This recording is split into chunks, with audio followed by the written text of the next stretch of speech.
Hello, everybody. My name is Carolyn, and I'm your host for this week's weekly mini session. Each week, we deliver a bite-sized workshop on hot topics. These workshops are live on our main Facebook page, as well as our certified teachers group. We also have them recorded. Sorry, just a sec here. We also have, these workshops are live on our main Facebook page, as well as our certified teachers group. We also so you can reference all of our previous topics on the AcroDance Resource Center. As we get started today, be sure to let us know where you're watching from in the comments below. Today's topic is games for preschool. We have our special guest teacher, Loren Dermody, with us. Loren has been with Acrobatic Arts since the beginning, and she continues to share her creativity and years of experience towards the growth of new programs and the expansion of the syllabus. She's an Acrobatic Arts course conductor, examiner, and she's the head of research and development for the company, as well as being the Acrobatic Arts podcast. Loren, it's so awesome to have you here again with us today. It's all yours. Feel free to take it away. Thank you so much, Carolyn, and welcome everyone. I'm very excited to present this topic today. Games in your preschool class are very important, and they bring a lot of fun and joy. So I'm going to start right away with my first game, and it's called Jump on the Lily Pads. So you can probably guess what type of animal that your preschoolers are going to be. They're going to be frogs. Make sure that you introduce the frog jumps before you start the game, so it takes a little more time and it keeps them engaged and interested in what you're doing. But once they do understand the frog jump, then what we like to do is on your mat, we're going to call the mat the water, and it does help if your mat is blue, but even if it's not, they can use their imagination, and we have water is the mat, and then you need something to be the lily pads. So it's always good to have a visual for them. In this case, you could use maybe red tape or any color of tape that you have if you have the vinyl mats. If you have the carpeted mats and can use the Velcro strips, you can put that on the mats as your visual for the lily pads.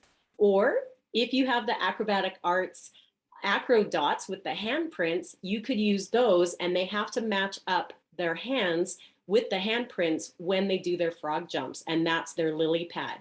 But if you want to be really creative and have lots of fun, try to find some green fabric or maybe even yoga mats and create some lily pads to put down the mat. When you're first starting, don't put them too far apart. We do want these young dancers to be successful. So make sure that they can achieve the distance that you're putting down. And then they're going to start their frog jumps and hopefully not fall in the water. Let's see how this young dancer does. So far, they're doing a great job. And we have success. So you might want to do that distance for a few weeks, making sure that your whole class can achieve that distance. And then after a few weeks, you can start spreading them apart. And this is where you start to encourage the height and the distance, because now they do have to push themselves a little bit to achieve this next one. But if you've been paying attention and working on their strength, they will be able to achieve it. So just remember that for your young dancers, it's really important that the distance becomes challenging, but also achievable, so that they get the success of being able to complete it without falling into the water. Our next one is called the bunny game. And this one I've been doing for a long time in my classes. And what has to happen in the beginning, you don't need a lot of props for this one, but you do need great imagination. I would say that this game might be too mature for some of your students, so make sure that they're older, 4 and 5 years old. And at the beginning, as the teacher, you're going to talk to the students and tell them that they are going to be bunnies. So what do you need to be a bunny? Well, you need the long bunny ears, you need your cute little wiggly bunny nose, you need your little bunny tail, and of course your bunny paws. And then they're going to do, and the teacher can choose at this point whether they do bunny jumps, bunny hops, or bunny skips. If you're using younger students, you might even just do bunny walks at that point, okay? Now the teacher goes to the other side of the studio. The bunnies stay in their bunny houses or their homes. And you explain to the dancers that you are now planting carrots. So you have a carrot garden and you're planting the carrots and oh, you can't wait. And you really hope that no bunnies come and steal your carrots.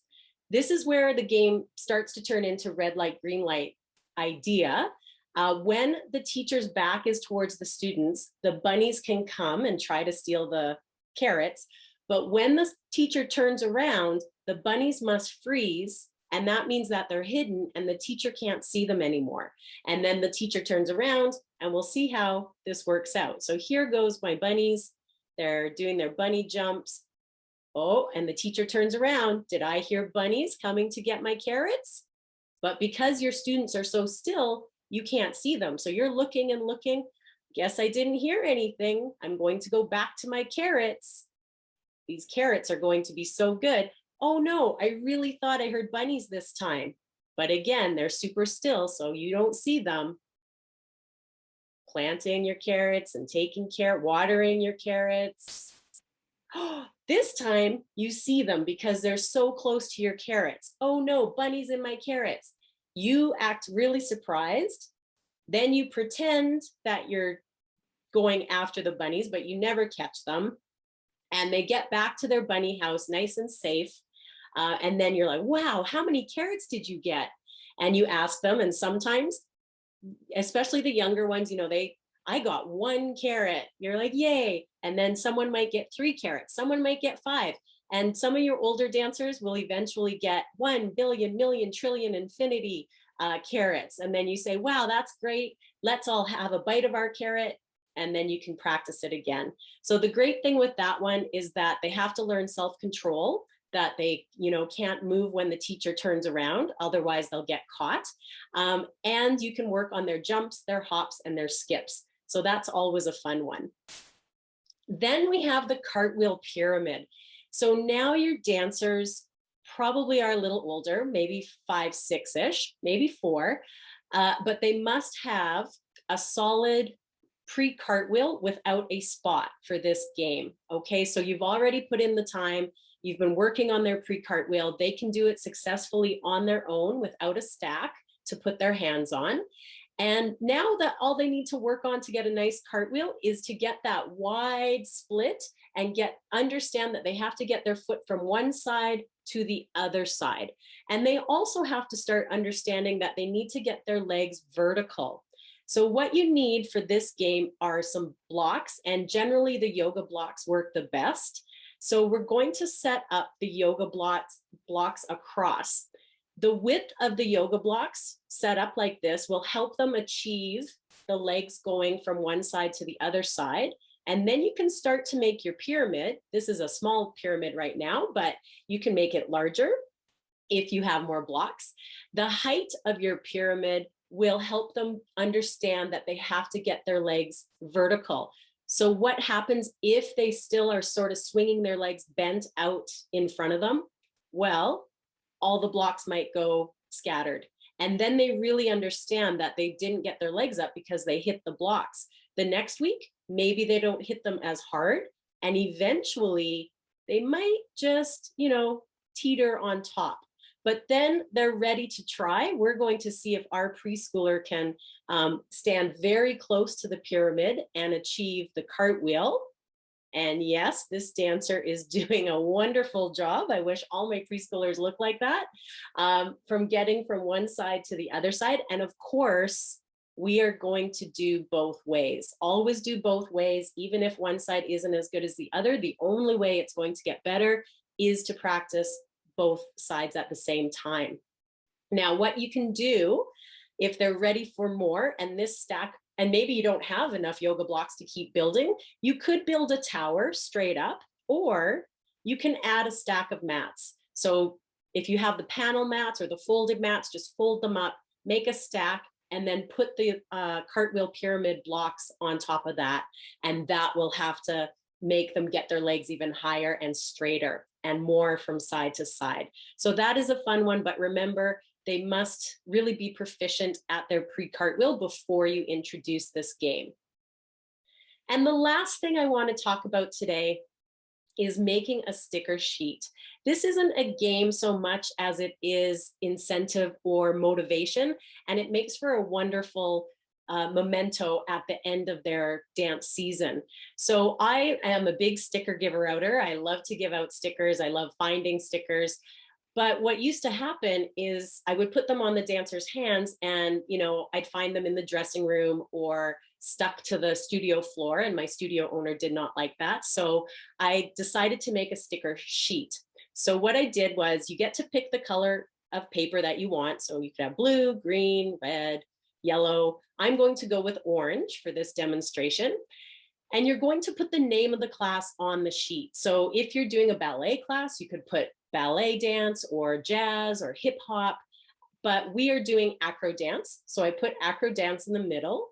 I also am going to put the year. This was for 2020, not 2020, 21. We don't want to do that again, just 2021. And I put a fun picture or graphic. So I put a heart around this. If you have a picture of a dancer, it's always nice to put on there, or an acro student, you could put that on there. And then you have the choice whether you write the student's name on the sheet, or what I love to do is have the preschooler write their name.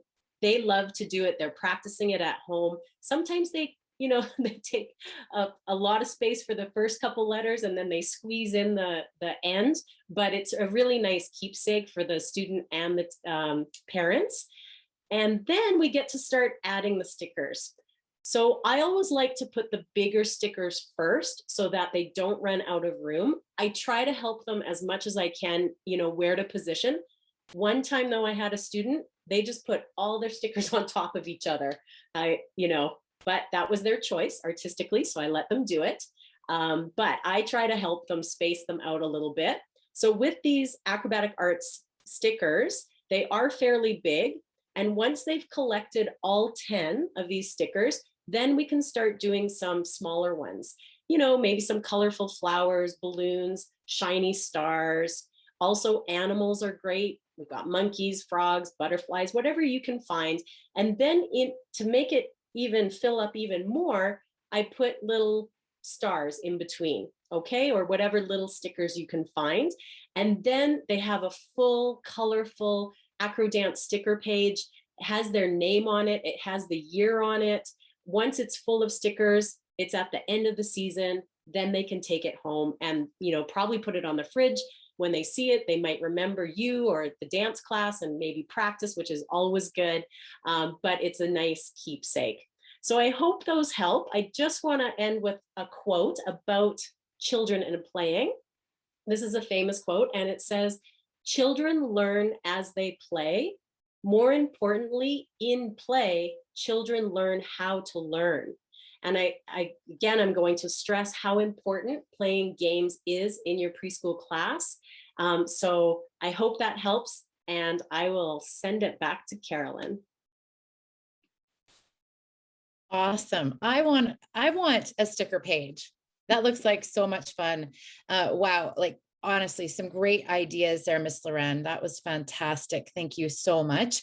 I know that there are even like this inside the app. So teachers, check out the amazing resources that are there for you on the app, on the Acrobatic Arts app. I know your preschooler will have so much fun and that you're going to have a blast playing those games with them. Now, our next AcroDance preschool certification will be held online November 4th and 5th of this year. The link I've just placed in the comments, but you can also find that more information at acrobaticarts.com. Thank you so much again, Loren. And thank you, teachers, for joining us for this weekly mini. You can learn more about Acrobatic Arts and our programs at acrobaticarts.com. Be sure to join us next week for our session with why you want to certify as a studio owner with our U.S. Division Manager, Mark Nash. We'll see you all next time. Thank you.